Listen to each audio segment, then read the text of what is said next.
জান্নাতের এই সুখ তোমাকে দিয়ে আর কখনো ফেরত নেওয়া হবে না, এতটুকু বললেই কিন্তু হয়ে যায়। এটার আরো গুরুত্ব বোঝানোর জন্য, এটা যে একেবারে সত্যের উপরে সত্য, এটা যে 100-এর উপরে 100% সত্য, এজন্য আল্লাহ পাক পরে আবার শব্দ ব্যবহার করছেন আবাদা। আবাদা চিরকাল, কখনো তোমার থেকে শান্তি নেওয়া হবে না। ঈমান যেমন চিরস্থায়ী জিনিস, ঈমান এবং কুফরি দুইটা মিশ্রণ হয় না। হয়তো ঈমানদার থাকবে, নাইলে কাফের থাকবে।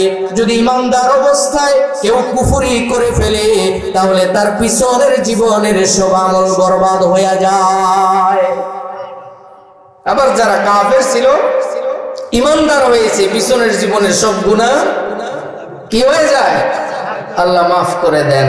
তাহলে ঈমান এটা সর্বক্ষণিক স্থায়ী জিনিস, এটা থেকে কখনো আলাদা হওয়া যায় না, কুফরিও আলাদা হয় না। এজন্য ঈমান যেমন স্থায়ী, জান্নাতও স্থায়ী। সুবহানাল্লাহ বলেন। শুধু এতটুকুই নয়, ওই যে ওয়াদাল্লাহুল মুমিনিনা ওয়াল মুমিনাত, মুমিন মুমিনাতদের জন্য যে আল্লাহর তরফ থেকে ওয়াদা, আল্লাহ পাক এবার বলেন ওয়াদা দুই ধরনের।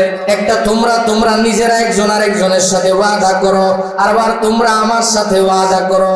কিন্তু এই ওয়াদা হলো রবের পক্ষ থেকে তার সৃষ্টি বান্দার সাথে। এই ওয়াদা কখনো মিস হয় না।